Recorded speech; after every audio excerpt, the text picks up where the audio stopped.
You're listening to Girls with Grafts, a burn community podcast created by Phoenix Society for Burn Survivors, a leading nonprofit dedicated to supporting the burn community. In this podcast, we'll talk with burn survivors, share resources to help with supporting and improving burn recovery, and discuss how to prevent burn injuries. Here are your hosts, burn survivors and Phoenix Society's marketing team, Amber Wilcox and Rachel Kudlak.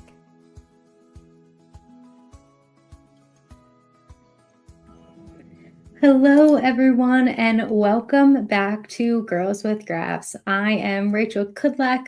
I'm one of the hosts of the show, and today, unfortunately, I am not going to be joined by my lovely co-host, Amber Wilcox, but that's okay. We have an awesome guest lined up for our episode today, so let's go ahead and get started.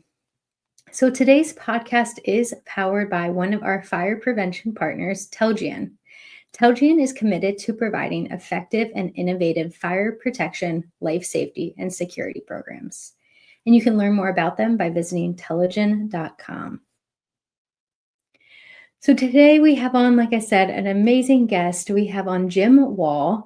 Jim is a retired U.S. Air Force colonel with 24 years of service as a C-130 and KC-135 pilot, leading organizations and bases around the world, including in combat zones.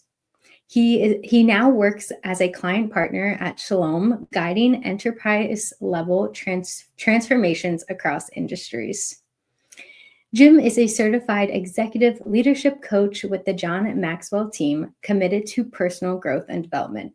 He actively volunteers with Phoenix SOAR at the Regions Burn Center in St. Paul, and mentors students at the Minnetonka High School in leadership, aviation, and international relations.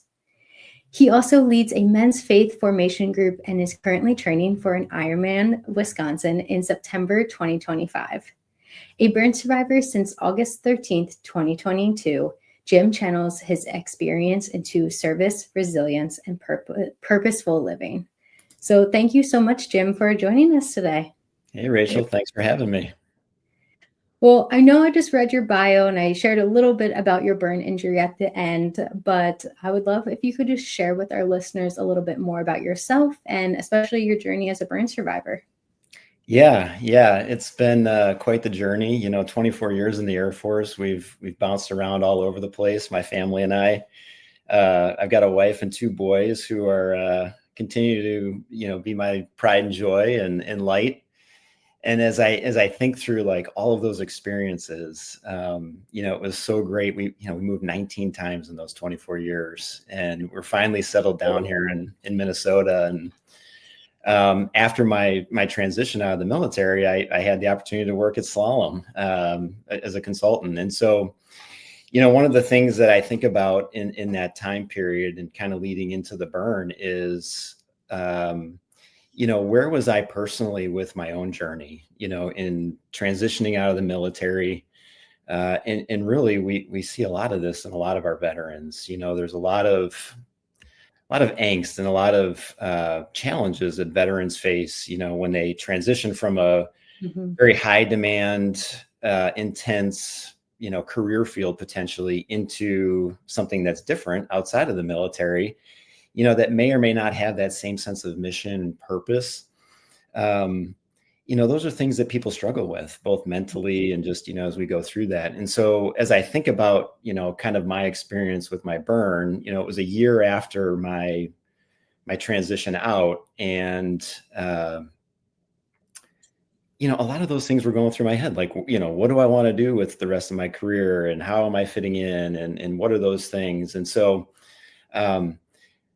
the mental side of that was a little bit of a toll. And as I go through the experience, that day in August, it was a beautiful day in Minnesota, summer day. Bought my first chainsaw that day. 2 trees had fallen in my backyard. And, I was like, all right, I'm going to cut down these trees, chop them up. Spent all day outside, took my kids out on one of the lakes around here, and just had a great day. That said, I was working outside all day. And when we decided after dinner, like, hey, let's have a bonfire. Let's invite some neighbors over, have some folks over, and just hang out in the backyard. We've got a really nice kind of rustic area that I built with a, probably a 4 or 5 foot, rock circle for our fire pit. And it was just a very low key night, but the perfect storm of things, I think, was kind of in play for me. Having been outside all day, very dehydrated, tired, had a couple drinks. At the end of the night, I mean, it was just another couple and a friend of ours that had come over. So it wasn't anything big, but at the end of the night, my wife and I were just talking in the backyard after everybody had left. And I stood up out of my chair, and that's essentially all I remember. And I basically went face first across the fire. Somehow instantly got out. All I remember hearing is my wife kind of telling me, "You're on fire." And then probably some military training kicked in, because it got very focused on just intentionality of, okay, now what do I need to do to, that fight or flight kind of experience. And, the rest is kind of history of just, we can get into that, but, from that point on, it was immediately to the emergency room, eventually transferred to Regents Hospital in St. Paul, where I spent 27 days, recovering with a couple of different surgeries and that sort of thing. My arm took the brunt of it. My back, my leg, hit my face across the rocks. So it was pretty traumatic, and as I think through that, it's something I think about every day. And so now, I've got a lot of momentum and just a lot of passion around how to help others get through this, because, for me, my burn may not be as significant as others, but I think from a resilience perspective, both mentally and physically, we all go through very similar challenges, regardless of the percent of burn, right? And I've experienced a lot of that in my military career. So that's kind of the basis of what happened and kind of how I got to where I'm at today. And so, yeah. Yeah. Thanks so much for sharing that with us. And, it's definitely a great reminder, especially as we're in the summer months. People are having bonfires, campfires, always be cautious. It's a great reminder. But yeah, can you tell us a little bit more about, how your Air Force training, your times in service, kind of, how did that translate into your recovery and even, just the resilience I'm sure that you were eventually got to, but can you just tell us a little bit more about that?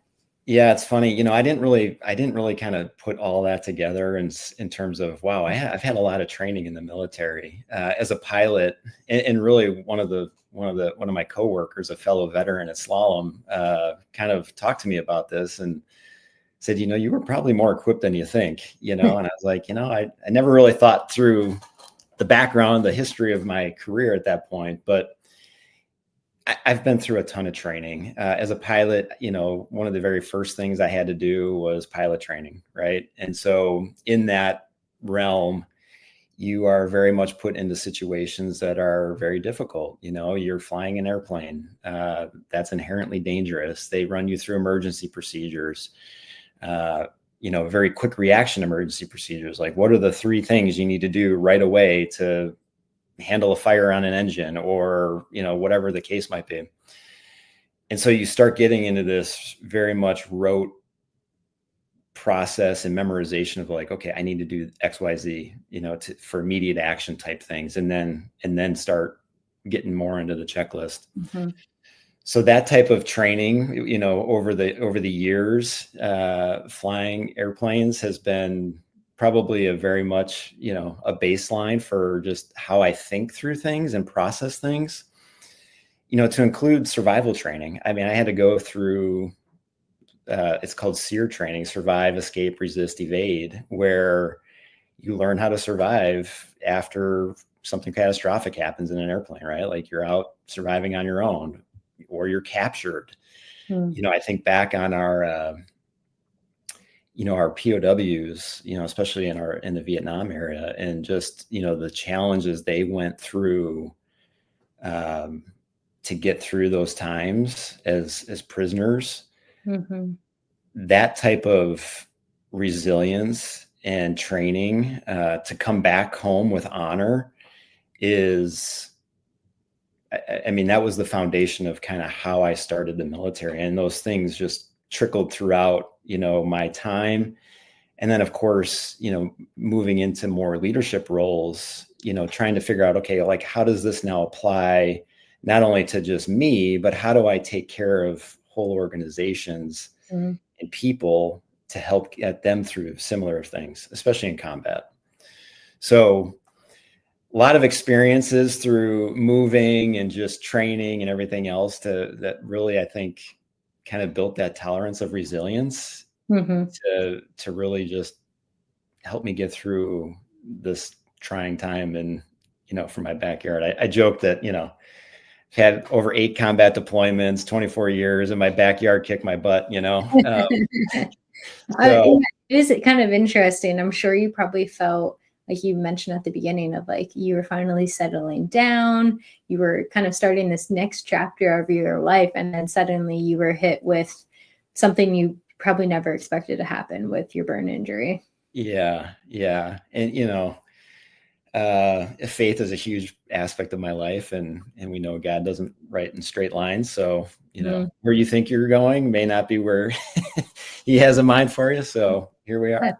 Definitely. Yeah. And we'll definitely talk a little bit more about your faith and your fitness as well. But kind of some of those early days, kind of what were some of the toughest moments you had to go through, and how did you push through them? So the obviously when it first happened and I kind of found myself in the shower, just recovering, like immediate actions right after the burn. And I just kind of looked at myself in the mirror and like, holy moly, this is not good. Right. I'm in a bad spot. And, it was kind of that immediate reaction of like, we got to get to the hospital. But I was certainly in shock. And as I kind of came through some of those periods of shock and just kind of into the reality of, okay, now I'm in an actual burn center, because, we went from the emergency room to a burn center. The initial realization that I don't have a lot of control here. And there's some factors in here that, resulted in me being here that are, on me. Those were the things from a mental perspective. The physical side, I didn't feel a thing the day of, all of that just kind of, I just never did. But it's more now the mental side of things of like, okay, how did I get here? How did this happen? As a pilot, we talk about the error chain. And so when you think about something that happens as an accident or something, you start peeling the onion back a little bit and say, okay, what are all the contributing factors that got me to this point in time? And how do you start figuring that out? Well, I started doing that. And, a lot of this comes back to me. Like maybe if I hadn't had a drink or something like that, maybe I wouldn't have had that situation happen to me. So really just, the mental side of things, those were the biggest challenges for me, of just kind of what's next, not knowing what's next, a little bit of fear of the unknown, and just really, needing to let go. And that's a hard thing for me to do, just based on my background, kind of giving up that control, to others to really help you get through what you're trying to get through.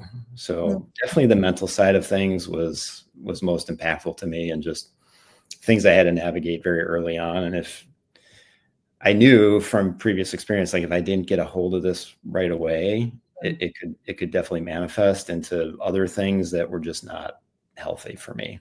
Definitely. Or my family. Definitely. Well, let's talk a little bit more about that, because I know we had talked on the phone a few months ago, and you kind of shared these like 4 F's that you live by, of faith, family, fitness, and fire. So can you just tell our listeners a little bit more about each one of those, and kind of, why these 4 F's are really what you live by?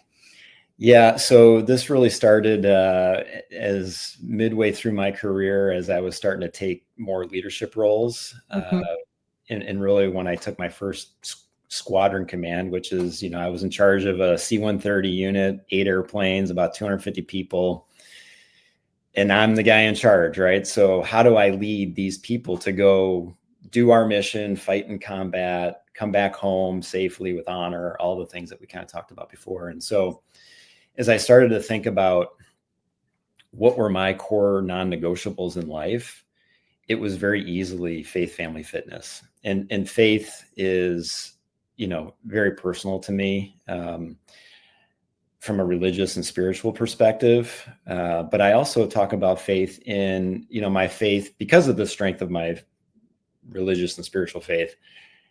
I had to have faith in the folks that I was in charge of, right? I had to trust that they were going to be able to go out and execute the mission, provided I was giving them the right tools and resources and all that type of thing. So faith was very much on, how are we going out there to execute our mission, trusting people to go out and do that, and really anchoring my own ability to do that in my spiritual faith. In terms of how I led, in terms of how I handled, discipline actions or, challenges across the unit, whatever that was, it always had to come back to that. So that's faith. Family. I come from a big family. I'm the oldest of 8 kids, got a ton of cousins on both sides of my parents' side. They're both one of 8. So very big family. And so that's how I treated my squadron, right? Like, this is a family, and they were now my adopted family, if you will. And regardless of the challenges that we were going to go through, because like any family, you go through challenges, right? Like, all families have problems. The key to that, though, was we were going to get through it together. And so that was really the family piece, and just bringing in everybody into the fold to then, go out and execute our mission. The fitness aspect of it, it's not just the physical aspect, it's the mental, emotional, spiritual, and physical aspect of fitness, right? It's that comprehensive balance that we all strive for, and figuring out how do we balance our lives, our kids, our families, our work, you name it. That became very apparent to me in terms of balance, and trying to make sure that I was balanced as a leader, but more importantly, my teammates and my family and everybody else also felt that way. And so, when any one of those 4 pillars is kind of out of whack, you start to really see where the imbalances are, and maybe where you need to kind of refocus. So that's kind of that comprehensive fitness aspect of it. And certainly now, since the fire, the accident, I've added a 4th F, which is fire. And in my mind, that is the fires in our lives, right? Like, there are so many obstacles and challenges that we all face, regardless of who we are, what demographic, what community, status of wealth, anything. We all face fires and obstacles and challenges in our lives. Mine specifically was an actual fire. Just, you've had similar experiences. So now it's like, okay, how do we take all of that and put it back into practice? And like, how do we think through that and get people through those fires? That's where my passion is starting to really take hold. How do we help folks get through some of these obstacles in life? Yeah. Yeah. And I know, obviously, you are a Phoenix Soar peer supporter, and I know you're very active in your local community as well, but kind of what, I guess, tips or advice do you share with survivors, but others as well, who are, going through their own fire, whether it's an actual burn injury or not? Yeah. Number one is, we're never alone. And I've got a whole framework that I'd like to share at some point with you, how to think through that. But, as a SOAR counselor, advisor, peer advocate, it's just incredible to walk into a situation and you don't know what you're going to get, right? Like you don't know what state of mind they're in, what physical state they're in.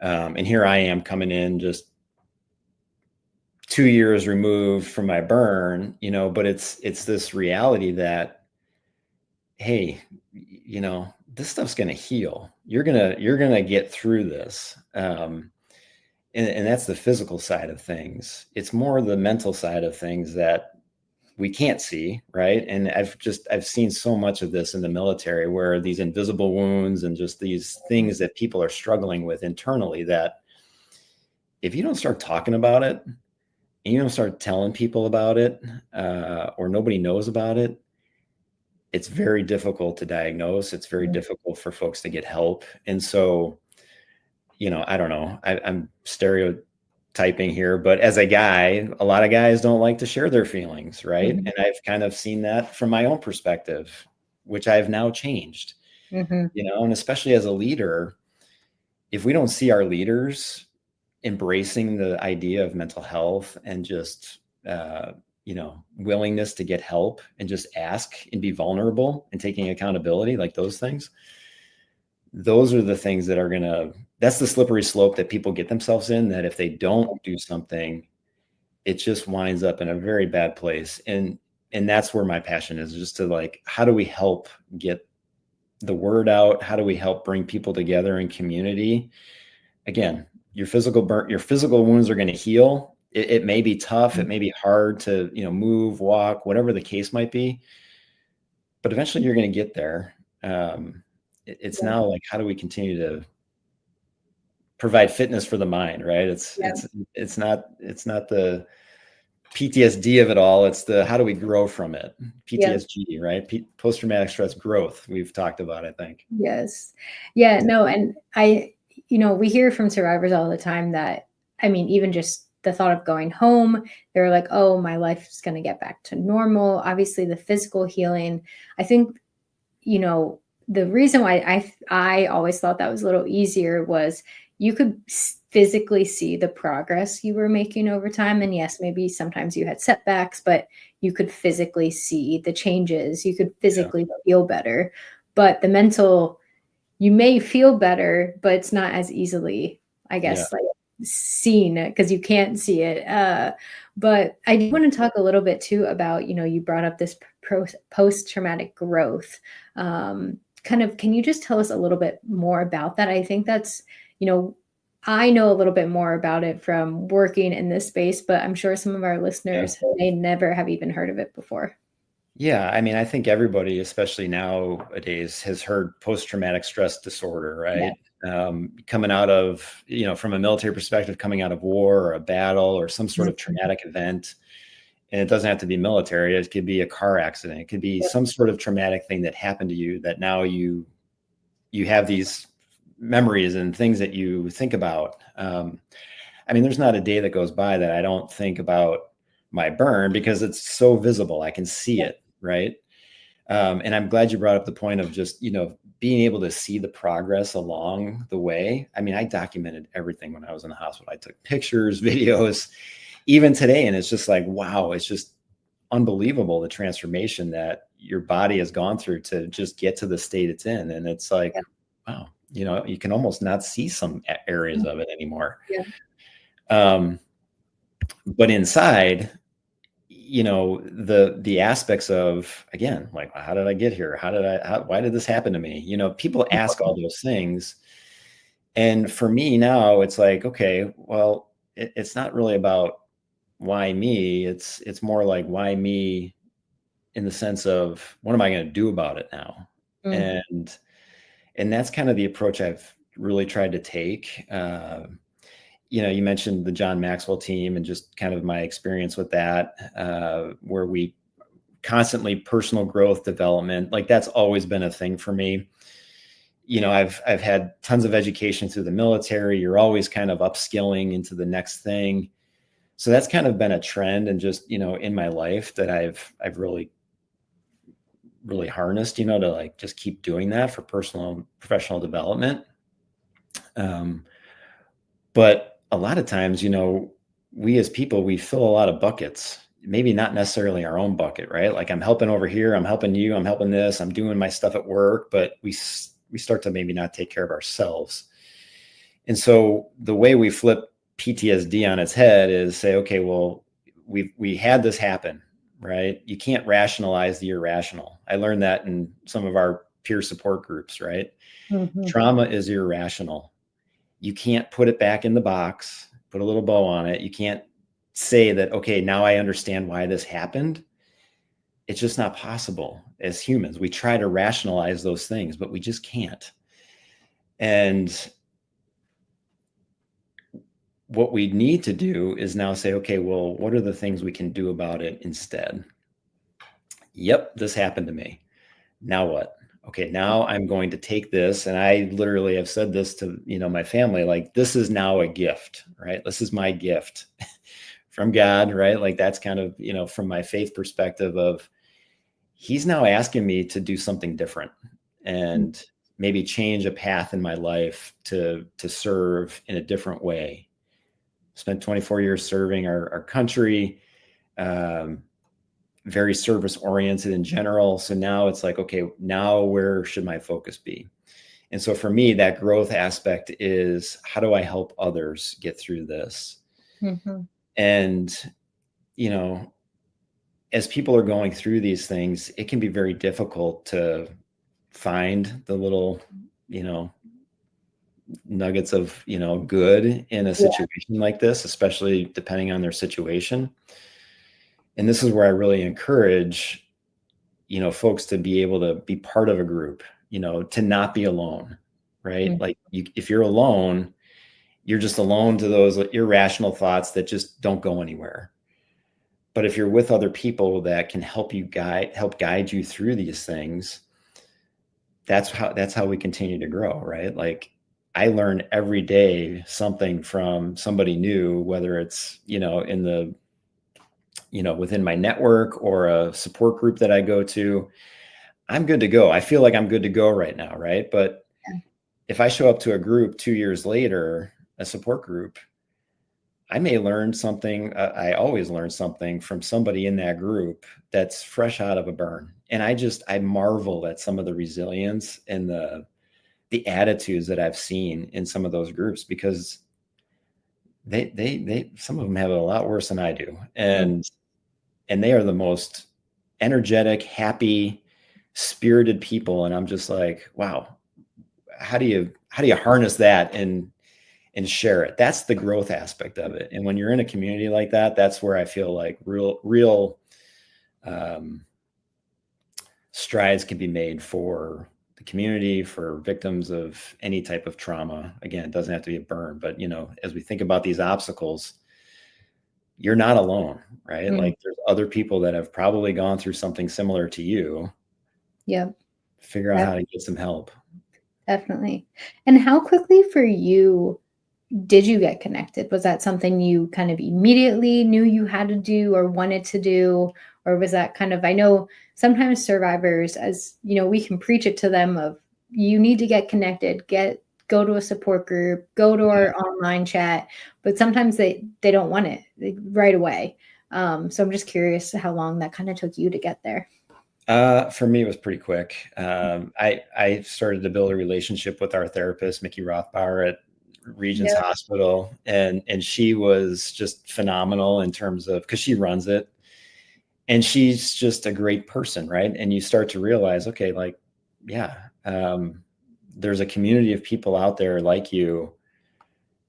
You're now part of it, whether you want it to be or not. And so it's just a way to connect. And I think just because of my background, I've done that in the past and I've embraced that mental health aspect of it. So I knew the importance of it. And again, kind of like what I said, like you got to get your arms around that pretty quickly, or it can get really dangerous.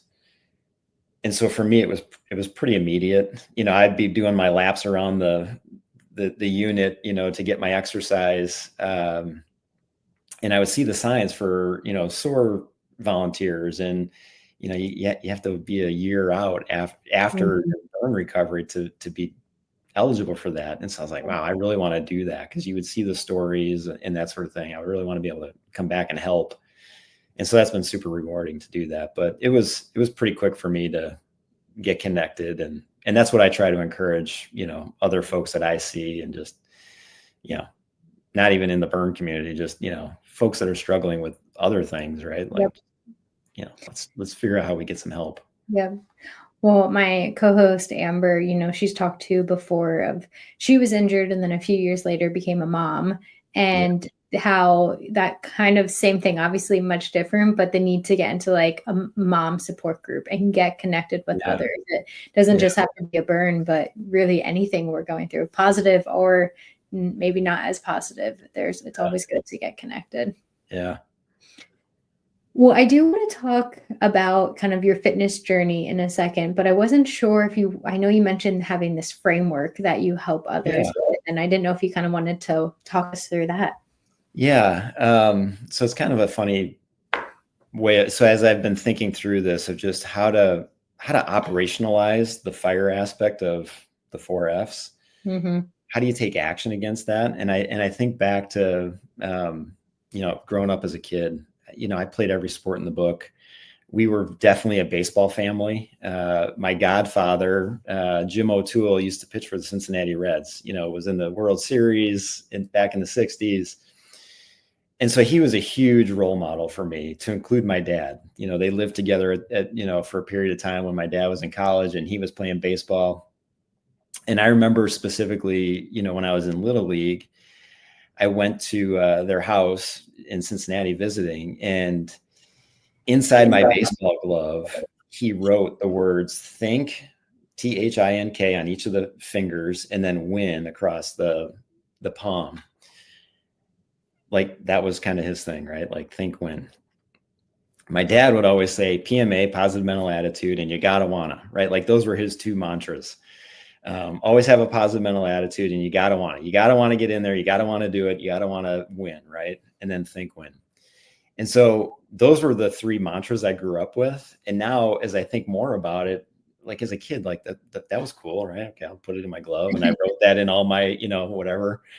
And I still, even to today, my baseball gloves that I've written that in there as an adult.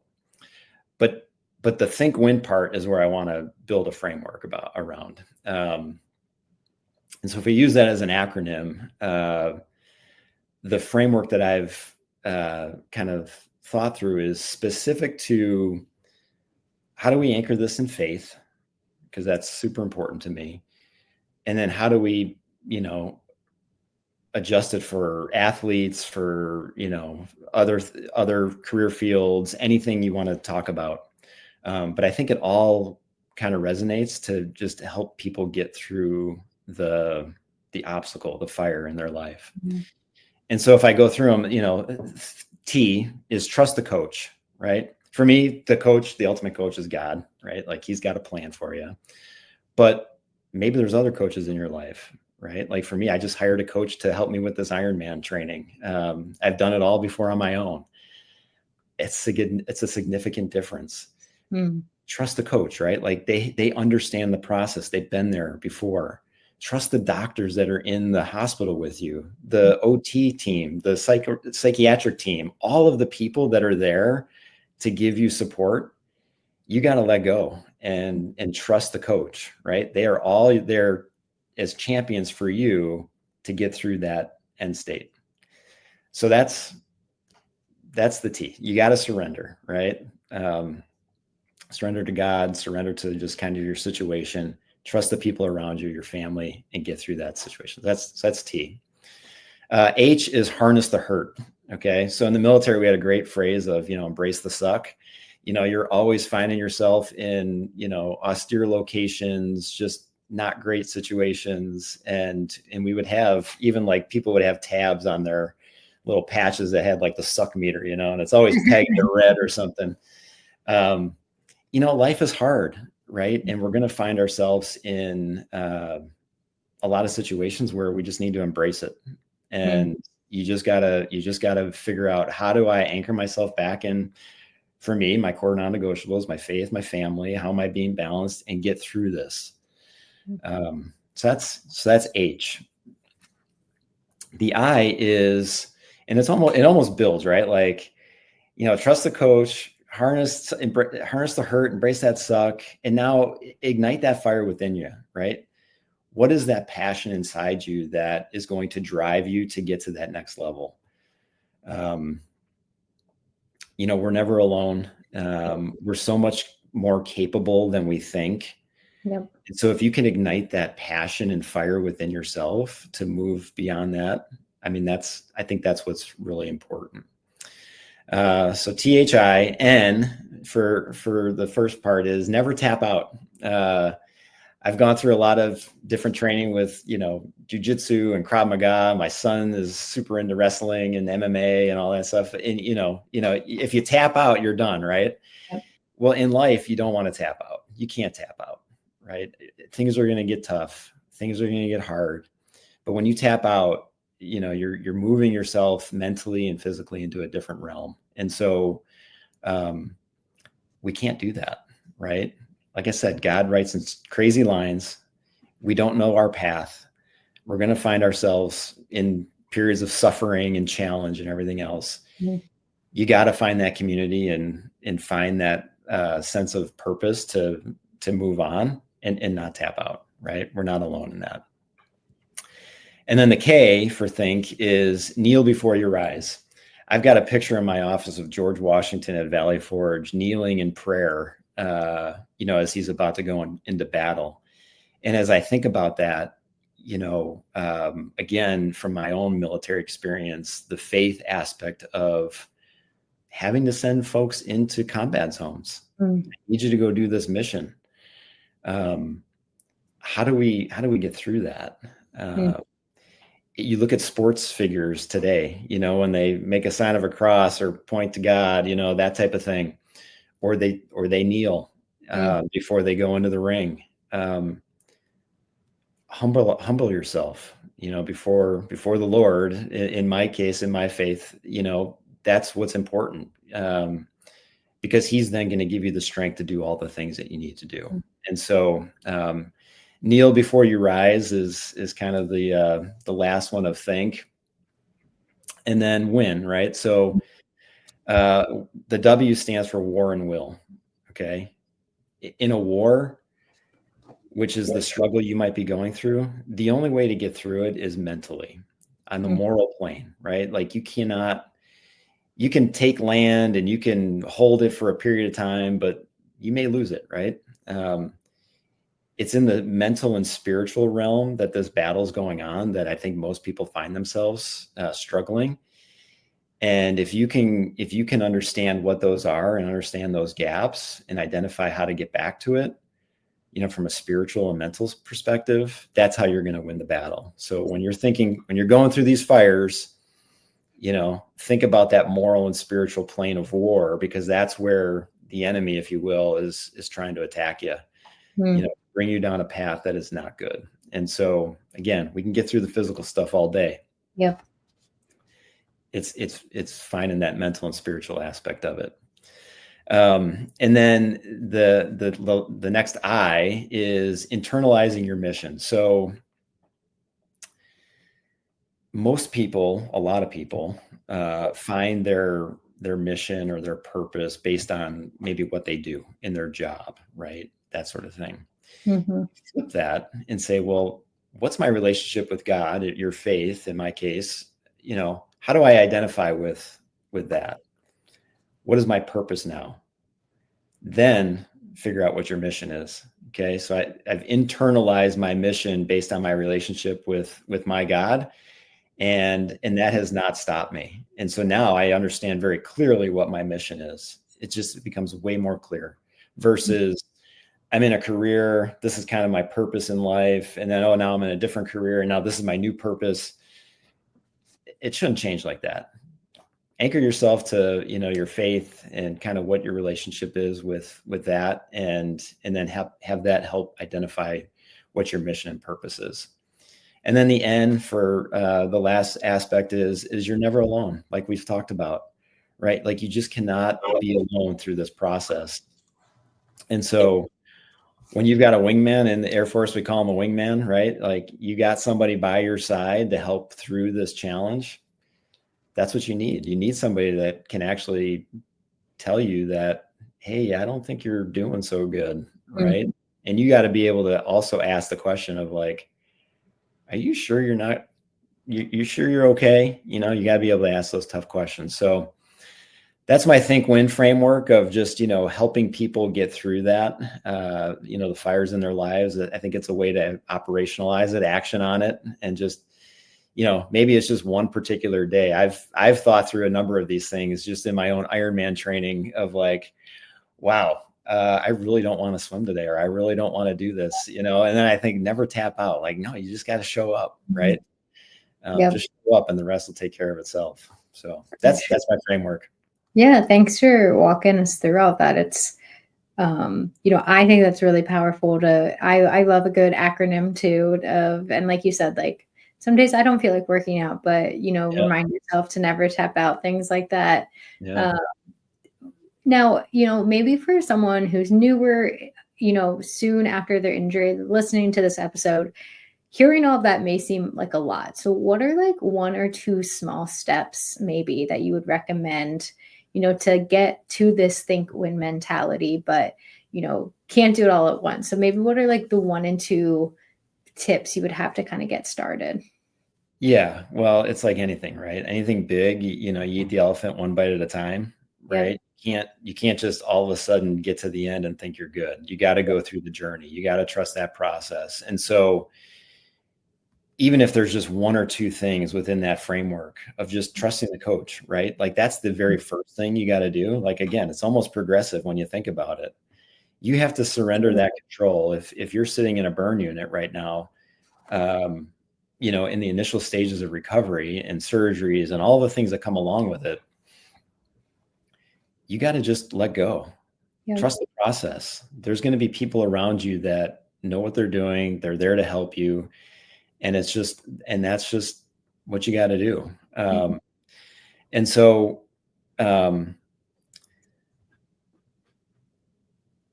between that and just, you know, thinking through the fitness aspect of the mental, emotional, spiritual, and physical aspects of things, like what are just the one little tiny things you can do specific to you? And it doesn't have to be sweeping, right? Like it doesn't have to be running an Ironman. It could just be like walking, you know, a couple steps. Mm-hmm.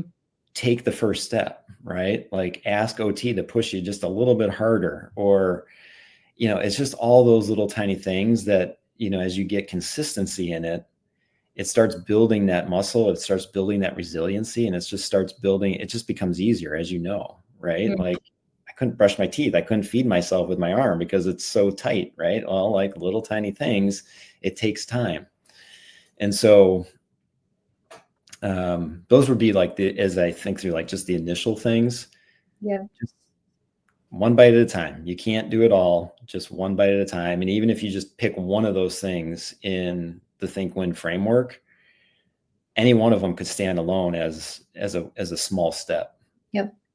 Yeah, even if you pick one for the day, maybe the week, even the month, to 100%. really Yeah. like hone in on and focus.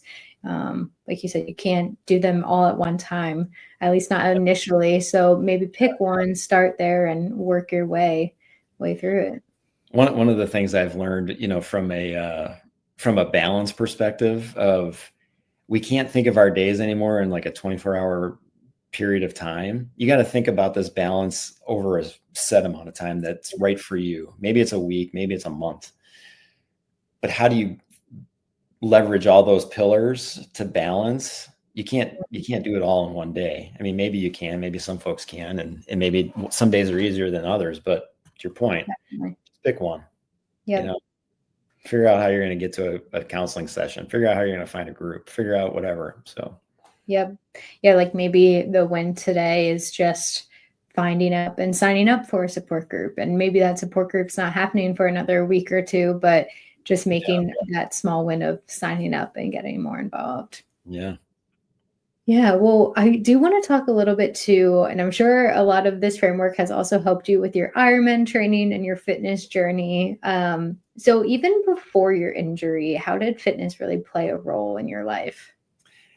Yeah. I mean, I've always been interested in fitness. I mean, I grew up with Rocky being my favorite movie of all time. It still is. There's so many life lessons in there, so many good quotes and everything else, right? Like mantras that I've tried to live by. And like I mentioned, I've played everything. We grew up playing all the different sports. But as I got older, that just continued to just manifest itself, especially going into the military. Obviously, you got to, be physically fit, and there's standards around all that and tests that you got to take. And so that's just always been part of my, just who I am as a person. And then, as I've gotten older, I've just continued to challenge myself with just different things, an adventure race, a 24-hour adventure race, or a sprint triathlon, a half Ironman, an obstacle race, like a Spartan race, or just an open water swim. Whatever the case was, I would always try to do something different each year. And that has just really helped me continue to grow, from a fitness perspective. But more importantly, when I don't work out, if there's a day or two that goes by and I'm like, I haven't done something, I personally can tell from a very, like an emotional, mental state, right? Like I just become agitated, or my demeanor changes, my attitude changes. And so for me, that's been a very balancing way to just kind of, stay mentally aware, fit, that type of thing. So, yeah. No, I totally and can relate to that. And our listeners know I work out every morning, and when I don't, I am not my best self by any means. It just, even if it's a half an hour walk, it doesn't have to be anything crazy, but just some body movement is so important. And I know from talking with you before, you were actually signed up for a triathlon when your injury happened, correct? Yeah. So I had signed up for, my neighbor and I decided we were going to do a half Ironman. I had done one before. The last one I did was in 2005. That was my first half Ironman. And then,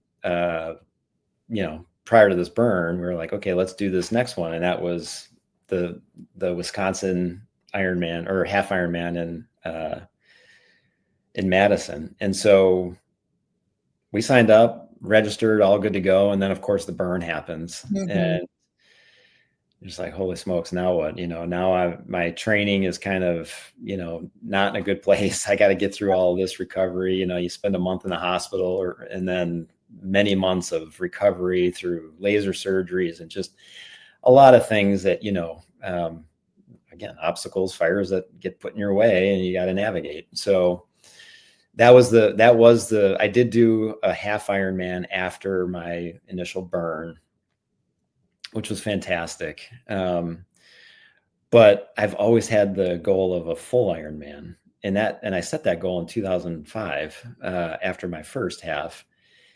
And as I think about like how fast life can change, I mean, it'll be 20 years, right, to the day almost, of when I would now hopefully accomplish a full Ironman. And it's just like, why on earth did I sit on that goal for 20 years? You think about people who have all these dreams and aspirations, and we sit on it and we don't do anything about it. Yep. You don't want to have a burn or some sort of traumatic event to realize that, like, wow, I should have done something about that earlier. Right. So that's my a failing on me to say, okay, yeah, you probably need to just, if you really want to do this, now's the time. And I'm not getting any younger. So yeah.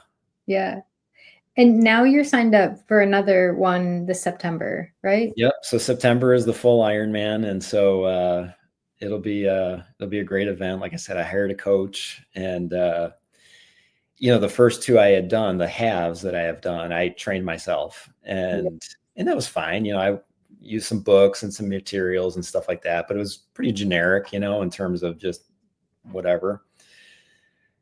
The amount of training, again, go back to trust the coach. I'm doing things that I never thought I would be doing workout wise, pushing myself outside of my comfort zone. Again, same thing we end up having happen to us in, physical therapy or OT, right? They push you beyond your comfort zone because guess what? That's how growth happens. I found myself, very physically fit, and then you start doing the same thing, and you kind of plateau, and then you need somebody to help break that. And for me, I've got a really fantastic coach, Pat Peacock, who's a fantastic coach, and then a swim coach too, actually, that I swim with on a master's team, Dave Cameron. They're both fantastic, just great people that just help push you outside that level of really, okay, embrace the suck. Yeah. Don't tap out. Yep. There we can you get go. through this. Yeah. That's awesome. So, obviously that's still a few, weeks, months away, but kind of, I know you talked about, after the injury, realizing like, I have goals and I just need to go do them. Is that kind of the why behind your race in September? Yeah. We're about 15 weeks out, and I'm just now starting to put together my fundraising campaign. I really want to be able to bring awareness. Really the essential why is internally, I wanted to do this for 20 years now, so that's great. But how much cooler would it be if I, brought something else along with me, from an awareness perspective, and raced for more of a cause than just, myself. That's so, my why is really bringing awareness to the burn community on the importance of physical fitness and mental health, how key they are and connected they are. To say that, you don't have to go out and do an Ironman. All you got to do is take that first step, right? Like, just go out and walk, go out and just take a few steps. And again, those continue to build on each other. And for me, in my journey, this is, okay, I want to build now to this. And so, the real why behind it is just, the passion behind, all of the things that have happened to me, and the need for awareness around the burn community, and just the importance of how we can grow through this together. Fitness is just a great aspect of it's just one tool in the toolkit of things that, help us get through our days. For sure.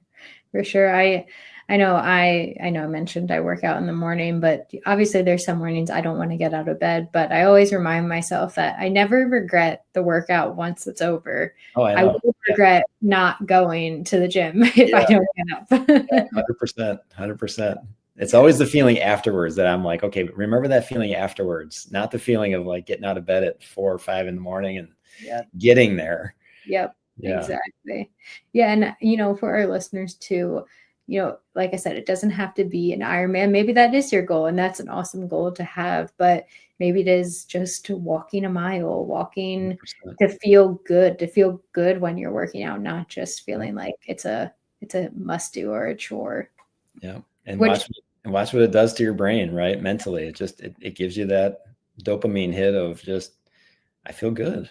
Yeah. I feel better, Even if, you're in the hospital and maybe you're struggling with something that day, if you can get up and, like you said, walk around the unit, just do a lap and see how much better you feel after. Yeah. Well, I know we are coming up on our time, Jim, and we do have our 2 final questions, but I just kind of wanted to open the floor again for you to see if there's anything else you definitely want to let our listeners know about or share with them today. Yeah. This has been great. I very much appreciate all that you do for the burn community. And a public thank you to all of the coaches in my life, if you will, who have kind of gotten me to this point.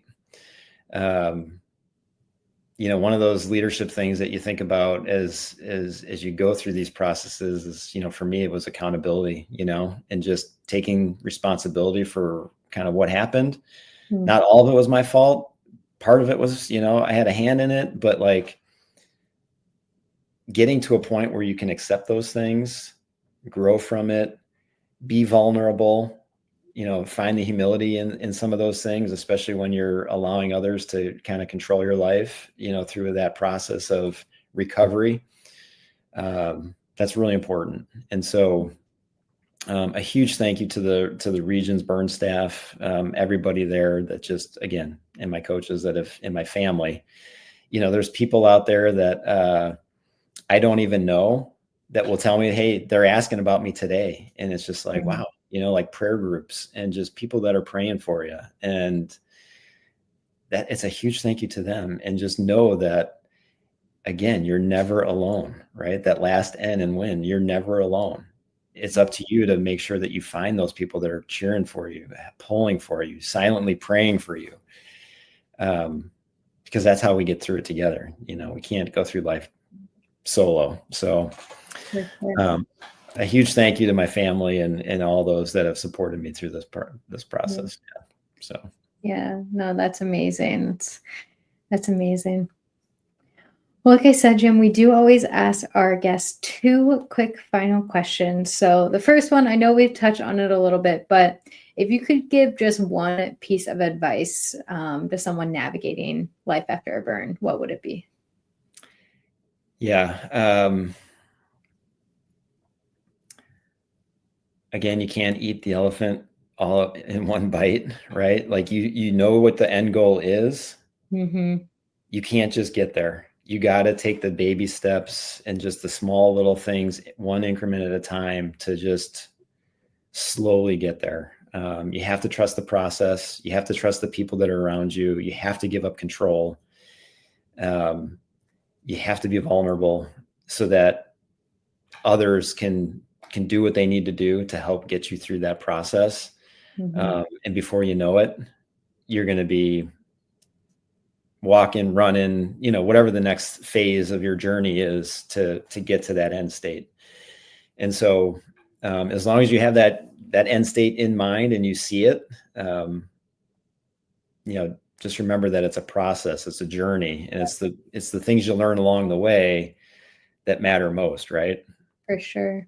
So. Yeah, we talk a lot on the show about the small wins that lead to the big wins. And, I do just want to quickly add, just a reminder to journal your wins or your days, or take photos of your progress. Or I know not everyone loves writing, which is fine, but, find some way to document your changes over time and your wins. That way, on a day that maybe you didn't have a good day, or it's just a tough one, that you can look back and be like, wow, I really have come a far, long way. Yeah. It doesn't feel like it right then and there. Yeah. Like I said, I documented everything, and I looked back a couple of days ago. I'm like, wow, I don't remember looking like that compared to what it is now. And it's just amazing. Yeah. Yeah. Yeah. And, sometimes when it looks, you're like, oh, this looks really good. And then like 6 months from then you look again, it's like, wow, I can't believe I thought that it was looking good then. Yeah. Right. Yeah. No, that's great. Well, it is time for our final question, which is our Phoenix partner question today, sponsored by Telgian. So their question is, what is one thing you hope listeners take away from your story today? I think what I hope for folks to listen to is that, again, you're not alone. There are so many people in your lives that care about you and want to be part of your journey. And so, if you anchor yourself if you use the 4F framework, if you will, find something that's really important to you. Faith, for me, if that's a part of your life, or maybe it's not part of your life anymore, maybe it's something that you should re-examine and kind of latch back onto, because there is a lot of good in it. And through God, I know we can do all things, which is really important. Embrace your family, your friends, whoever those close people are around you. It doesn't have to be like immediate family. It could be, again, the people that are close to you and care about you. Embrace that. And then from the fitness perspective, of course, just finding balance across all of those realms of mental, emotional, spiritual, and physical. Really important to just keep yourself centered. And then, go through that think win framework. Use that to help get yourself through some of these obstacles in life. Again, it doesn't have to be trauma. It could just be a very simple thing at work, right? Yeah. Like, what aspect of this is going to help me get through this today? And so Yeah, I think that's it. That's awesome. Well, thank you so much, Jim. Thank you for your service. Thank you so much for coming on the show and sharing your story with us, and for being a Phoenix Soar peer supporter and an advocate for Phoenix Society. We really appreciate it. Well, I appreciate you, Rachel. Thanks for taking the time. Awesome. Thank you. And you'll have to let us know. Good luck in September, and you'll have to let us know how it goes. I will, for sure. Awesome. Thank you. Thank you.